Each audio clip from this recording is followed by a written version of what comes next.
ታሪክ በተለይም የሀገራችን ታሪክ ብዙውን ጊዜ ትኩረት ሰጥቶ የሚያስታውሰውና የሚዘክረው በጦር ሜዳ የተሰራን የጀግንነት ጀብዱ ነው። ነገር ግን አንድም ጥይት ሳይተኮስና የሰው ደም ሳይፈስ በብልሃትና በዲፕሎማሲ የሚገኝ ድል የሀገርን ሕልውና የሚያስቀጥል ከሁሉ የሚልቅ ታላቅ ጀግንነት ቢሆንም ለእንዲህ አይነቱ የጀግንነት ሥራ ትኩረት ሰጥቶ የመዘከር ልማዳችን ዝቅ ያለ ነው። በ19ኛው ክፍለ ዘመን መገባደጃ ላይ የአፍሪካ ቀንድ በቀኝ ግዛት መስፋፋት ማዕበል በታወከበት በዚያ ፈታኝ ወቅት በኢትዮጵያ ምስራቃዊ በር ላይ አንድ ታላቅ ሰው ቆመው ነበር። ልዑል ራስ መኮንን ወልደ ሚካኤል። እኚህ ሰው የጦር መሪ ብቻ አልነበሩም። የፖለቲካ ሳይንስን ሳይማሩ የፖለቲካ ጥበብን የተላበሱ፣ ዓለም አቀፍ ሕግጋትን ሳይመረምሩ የዲፕሎማሲ ምስጢር የተረዱ የሰላም መሐንዲስ ነበሩ። የዛሬው ዝግጅታችን የሚያጠነጥነው አድዋ ላይ ለጥቁር ሕዝብ ሁሉ ኩራት የሆነውን ዘመን አይሽሬ ድል ከመቀዳጀታችን ቀደም ብሎ በሐረርጌ ምድር ላይ የፈረንሳይ የእንግሊዝና የጣሊያን ተስፋፊዎችን ምኞት አምክኖ ስላስቀረው የራስ መኮንን ድንቅ የዲፕሎማሲያዊ ድል ይሆናል።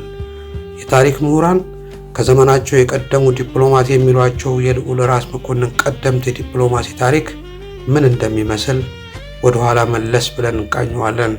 እስከ ዝግጅቱ ፍጻሜ አብራችሁን ቆዩ።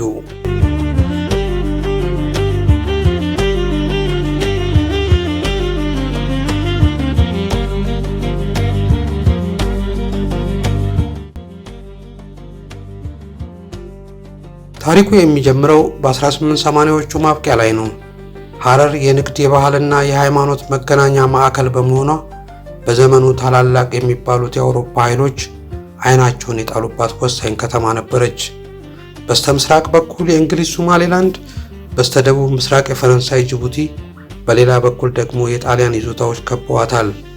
በወቅቱ ሐረርን መቆጣጠር ማለት መላዋን ኢትዮጵያን ለመቆጣጠር ቁልፉን እንደመያዝ ይቆጠር ነበር። የአፄ ምኒልክ ታማኝና የቀኝ እጅ የነበሩት ራስ መኮንን የሐረር ገዢ ሆነው በተሾሙበት በዚያ ወቅት የቀጠናው ሁኔታ እጅግ ውስብስብና አስፈሪ ነበር። በሐረር ከተማ ውስጥ የተለያዩ ባህሎች በመከባበር በአንድነት አብረው ይኖራሉ። በውጭ በኩል ደግሞ ለቀኝ ግዛት ያሰፈሰፉ የኢምፔሪያሊስት ኃይሎች ይህንን ግዛት እንዴት እንቀራመተው በማለት አድብተዋል። ስለዚህ በአንድ በኩል የሀገርን አንድነትና ሉዓላዊነት መጠበቅ፣ በሌላ በኩል ደግሞ በጦር መሳሪያና በቴክኖሎጂ የበለጸጉ ቀኝ ገዢ ኃይሎችን ሳያስከፉና የጦርነት ሰበብ ሳይሰጡ ማስተናገድ ያስፈልግ ነበር። ራስ መኮንን የሐረርጌ ገዢ ሆነው ወደ ሐረር ከተማ ሲመጡ የገጠማቸው ፈተና በብዙ መንገድ የተወሳሰበ ነበር።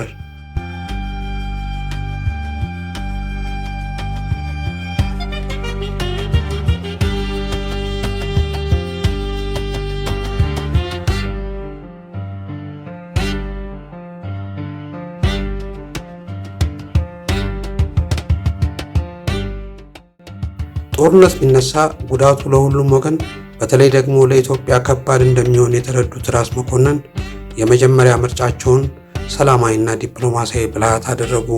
ራስ መኮንን በወቅቱ የመረጡትና የተጠቀሙበት ስልት የኢምፔሪያሊስት ኃይሎችን በወዳጅነት አቅርቦ በመግባባት መስራት የሚል ይመስላል።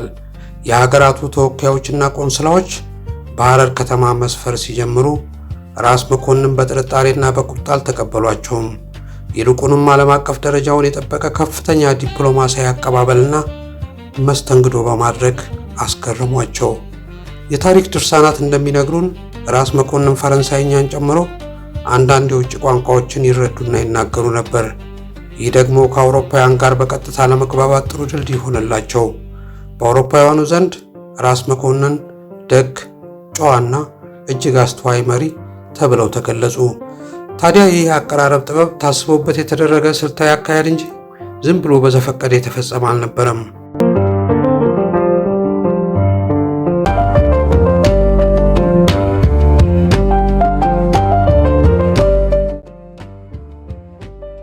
ራስ መኮንን ከአውሮፓውያኑ ጋር የነበራቸውን ግንኙነት በመጠቀም በወቅቱ ሀያላን ሀገራት መካከል የነበረውን የጥቅም ግጭት በዘዴ ተጠቀሙበት። እንግሊዝና ፈረንሳይ እርስ በርሳቸው ስለሚቀናቀኑ አንደኛውን በሌላኛው ላይ በመጠቀም ሁለቱም ሐረርን የመውረድ እቅድ እንዳይኖራቸው አደረጉ። በተጨማሪም የውጭ ሀገራቱ ልዑካን ለየሀገሮቻቸው በሚልኳቸው ሪፖርቶች ላይ ስለ ኢትዮጵያ ስልጣኔ ክብርና ሰላማዊነት እንዲመሰክሩ አደረጉ። ይህ ደግሞ አውሮፓውያን ኢትዮጵያን እንዳልሰለጠነችና ልትወረር የሚገባት ሀገር አድርገው እንዳያስቡ ትልቅ ዲፕሎማሲያዊ ጋሻ ሆነ። ከዚህም አልፎ ያለምንም ጦርነትና ግጭት የሐረርን የንግድ መስመር ክፍት በማድረግ ለኢኮኖሚያዊ ተጠቃሚነትና ለጦር መሳሪያ ግዢ ምቹ ሁኔታ እንዲፈጠር አደረጉ።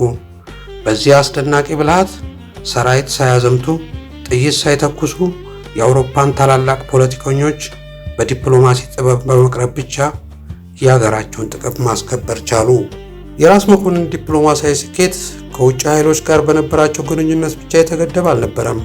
አንድ መሪ በውጭ ዲፕሎማሲ ስኬታማ የሚሆነው የውስጥ ሰላምና አንድነቱ ሲጠበቅ ብቻ እንደሆነ ጠንቅቀው ተረድተውት ነበር።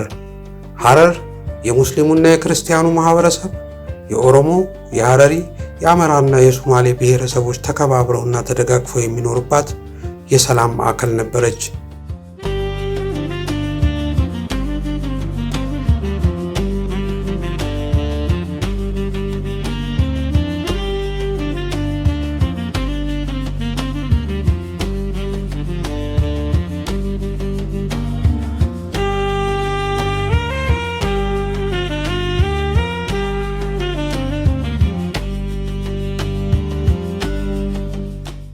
ራስ መኮንን ወደ ስልጣን ሲመጡ ያደረጉት ትልቁ ነገር የማህበረሰቡን ማንነት፣ ባህልና ሃይማኖት ማክበር ነበር።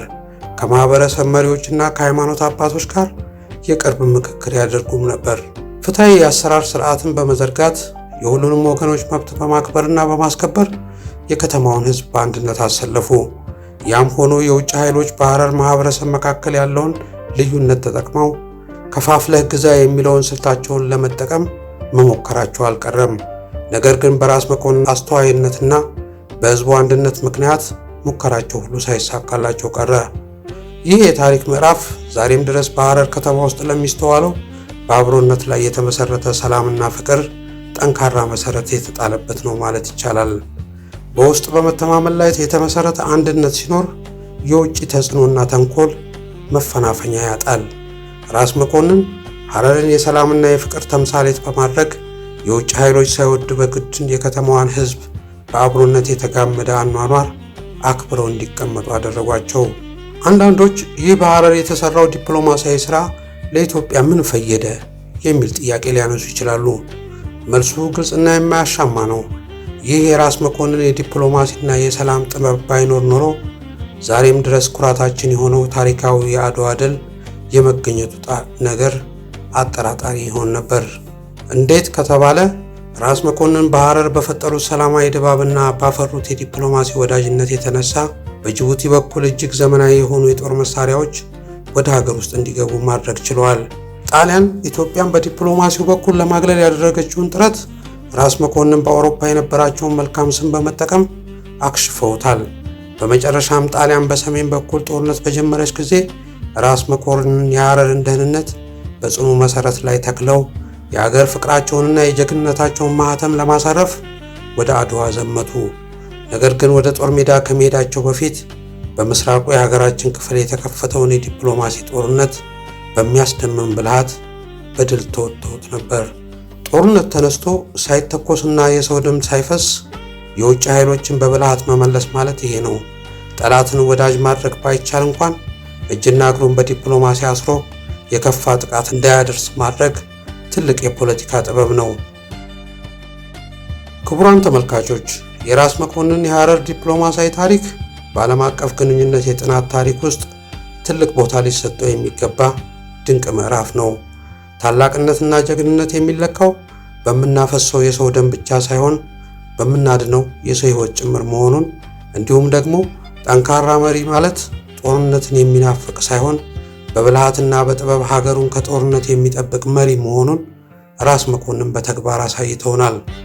ዛሬ በምናነሳቸው የታሪክ ድርሳናት ውስጥ ራስ መኮንን ወልደ ሚካኤል የሰላም፣ የትዕግስት፣ የብልሃትና የጥበብ ምልክት ሆነው ይኖራሉ። ያስገኙት የዲፕሎማሲ ድልም የአድዋ ጦርነት በእኛ አሸናፊነት እንዲጠናቀቅ ያደረገ፣ መላው የኢትዮጵያ ሕዝብ በኩራትና በአንድነት የሚያስታውሰው፣ ዛሬም ለዘመናችን ፖለቲካ ትልቅ መማሪያ ሊሆን የሚችል ትውልድ ተሻጋሪ ቅርስ ነው።